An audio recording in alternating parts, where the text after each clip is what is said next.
I've put on over 10,000 kilometers since I picked up my 2024 Subaru WRX TR back in April.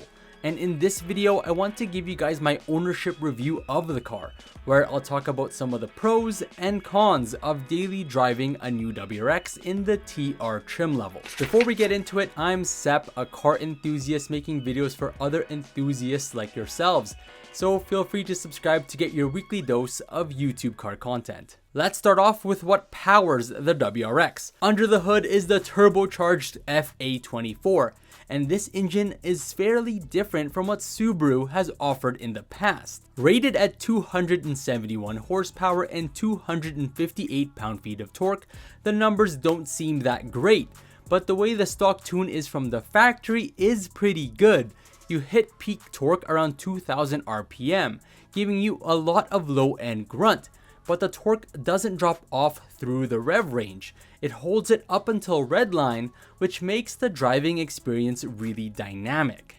Because as a daily driver, it's nice to have torque ready to go in the lower RPMs for an easier drive in stop-and-go traffic.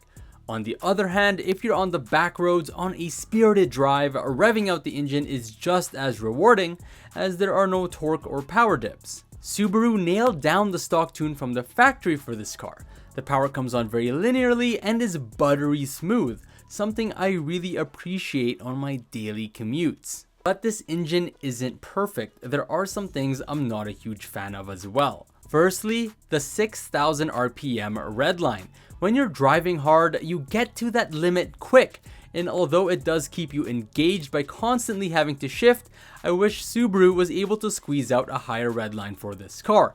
Not too sure the engineering or design limits of the FA24, but I know some tuned WRXs get that redline up to 6,500 RPM or more. This low redline isn't a deal breaker by any means, but it's something that is different from WRXs in the past. Something else I dislike is how loud the cold start is on this car. It's way too loud for a stock car.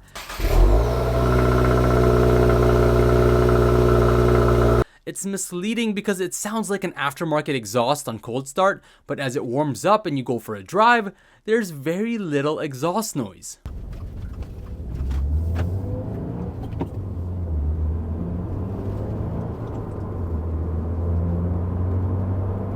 Of course, the aftermarket can fix those problems if you want more sound, but regardless, be aware of the loud cold starts that come with this car. Overall, the FA24 is a fantastic engine from Subaru with some minor drawbacks, and one day if I do decide to tune it, it just wakes up to a whole different beast. But for now, we're making use of that warranty. Time to talk suspension, wheels, and tires. Although this car isn't blazing fast in a straight line, around corners is where this car really shines. There's a ton of grip from the stock Potenza S007s, and coupling that with the all-wheel drive system makes any windy road or exit ramp an awesome experience. No DCCD from the STI unfortunately, but for street use, the way the TR is set up provides plenty of performance for a fun daily driver. Having a sportier suspension does have some downsides. The TR's stiffer springs do not provide any comfort whatsoever. You feel all the undulations and bumps on the road. Plus, the 19-inch wheels and short sidewall tires amplifies their harsh ride even more. So if you're looking for a supple ride, this car is definitely not for you. But I did find when I swapped over to my winter wheels with taller sidewall tires, the ride improved significantly. So much so that I'm heavily considering selling the 19-inch summer Megatron wheels for an 18-inch wheel setup with performance all seasons. Just because although the performance of the stock wheels and tires are great, I'm willing to give up that extra performance for a more livable ride. But even with a different tire and wheel setup, this suspension will still be harsher than a non-TR WRX. That being said, I didn't buy this WRX for comfort. The last thing I want to talk about regarding performance are the Brembo brakes. As a recap, Subaru put 6-pot Brembos in the front and 2 pots in the rear, both with drilled rotors. In terms of braking power, these brakes are phenomenal, a huge upgrade from the regular WRX and probably the biggest selling point of the TR trim. The brake feel is predictable and progressive. For street use, these brakes are probably overkill, but if you're someone that will take your WRX to the track or autocross, these brakes will be fully appreciated. Also, as a plus, the red color does look cool behind the wheels. Moving to the interior, I want to start off with the Recaro seats. Just like the suspension, these seats are really supportive around corners, but they are stiff, and Recaros are typically stiff, so that's no surprise. Also, they lack lumbar adjustment, but you can buy these WRX branded lumbar support cushions to help with that. The built-in heated seats are toasty, they kick in very quickly, and they end up turning them off after 5 to 10 minutes just because I literally start to cook my ass off. When it comes to seat wear, they have held up well, but at the same time, I've been careful with the lower bolsters to ensure I or my passenger don't put that much weight on them going in and out of the car. No one likes a saggy bolster. The back seats are all good, nothing really to note besides that they have ample room for hauling around family, friends, and even pets. Next is the infotainment screen. In terms of resolution and graphics, it's good, no complaints there. But the functionality of the screen is not so good. It's laggy to respond to inputs when you first start your car, and during cold weather, if you have gloves on, you have to take them off to use the screen unless you have those screen-friendly gloves. I do wish I had dials for the HVAC controls. If the screen were to somehow fail, there would be a significant loss of creature comfort controls. Some good things about it though is that the wireless Apple CarPlay has been working good with very minimal issues, and it's nice that Google Maps makes use of the vertical display. To the left of the screen, we have the flat bottom steering wheel. I have no issues regarding the steering wheel itself. I did end up changing the lower spoke to the STI trim one to follow the STI wannabe personality this car has. In terms of steering action, it's really quick when it comes to response, but it feels numb at the same time. It's very light and feels lackluster compared to the hydraulic steering from the STI. As a daily driver, it's no big deal, but on weekend drives, it becomes more apparent that the steering isn't superb. Down to the shifter, it's fairly notchy and it has that classic Subaru manual crunch going into gears. I also really like the fact that this car has little to no rev hang, so you can roll through the gears smoothly. The biggest annoyance I have about this interior is a loud dash rattle coming from the middle section here close to the windshield.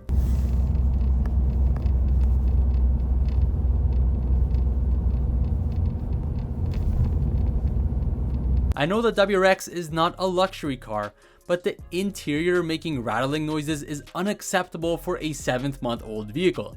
I've read online that some dealers might do something about it, so I'll probably bring it in and see what they say. Okay, now to the exterior. The one thing to mention is that Subaru paint is definitely not the thickest or durable, so I'd suggest putting PPF protection. I only did the first 2 feet of the front end to help with rock chips, and unfortunately there are a few that ended up missing the PPF and chipping the paint, but that's something to get used to as a daily driver. Things will wear down from everyday use. After 7 months, how do I feel about the looks? It definitely has grown on me. The addition of the sport grille and the STI spoiler makes the car look different from the factory in a good way, in my opinion of course. The unpainted parts are still somewhat polarizing to me, and I think the reason why is that the matte texture really breaks the flow of the car. If Subaru painted these parts, even if they were still black and not paint matched, it would improve the look.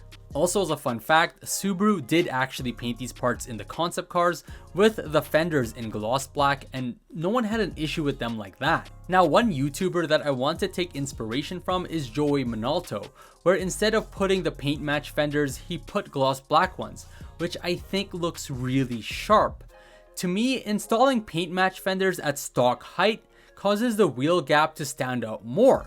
But if you are lowered a couple inches or more, the paint match looks great. Since I have no plans lowering this car, I'll probably get the fenders, the front bumper, and the side skirts painted gloss black, and do a partial paint match of the rear bumper, all in the hopes of helping the looks of this car. Let's talk about some operational costs of running this car, such as gas mileage. So this past summer, for a whole week, I documented how much gas I consumed versus how many kilometers I drove, and I ended up getting an average fuel consumption of 9.57 liters per 100 kilometers, or 24.6 miles per gallon. That was achieved using 91 octane, driving 40% highway, 60% city, and with no change to how I drive or how much I used air conditioning. I find the fuel economy decent for a full-time all-wheel drive turbocharged sporty sedan. When I owned an STI, the gas mileage was horrendous and my wallet felt the pinch at the pump. This car is way better in terms of fuel cost. If you do a lot of highway driving, I wouldn't be surprised if you can get better numbers to around 8 liters per 100 kilometers or 30 miles per gallon. The only other operational cost of owning this car are the 2 oil changes I did. So one right after the break-in period and one a couple months ago, which cost me around $200 for both altogether, so not too bad at all. Final thoughts. I bought the WRX to be my one car solution, where it can be my work commuter, my weekend fun car, and a place where I can just unwind on the open road. And I can say with the utmost confidence that in the 10,000 plus kilometers I've been driving it, it's fulfilled all of that for me. No, it's not the fastest car out there. No, it's not going to be like an STI. No, it doesn't look the best, but it's an absolute blast to drive.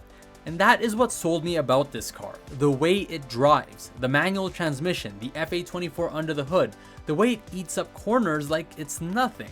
In conclusion, I love this car very much. I just have so much fun every single day driving it, and I know I'm fortunate to have the opportunity to be able to do that, and I'm glad to be sharing the experience with you all. Let me know down in the comments if any of you are considering buying a new WRX as a daily and why. Anyways, that's it for this video. Please like and subscribe if you enjoyed. I will catch you all in the next one. Take care.